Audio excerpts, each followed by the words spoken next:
I'm going to talk about hydropower or water power, that is power that is derived from the energy of falling water or fast-running water, which may be harnessed for useful purposes.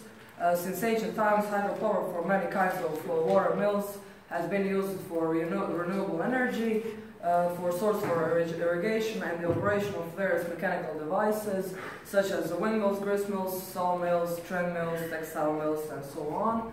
And a tromp, which produces compressed air from falling water, is sometimes used for the power for the machinery at a distance.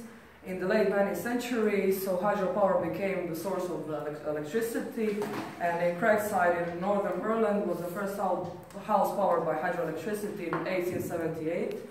And in 1879, a commercial hydroelectric power plant was built at Niagara Falls, and in 1881, the street of the Niagara Falls was from the electricity by hydropower.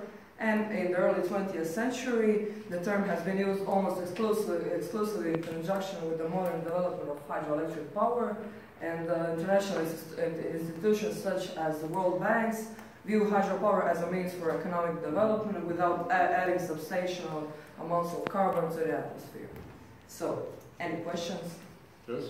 Are there any dams around your city or in your city? Any dams? Well, yes, of course. We have Perucha, that is a few kilometers away from Split, and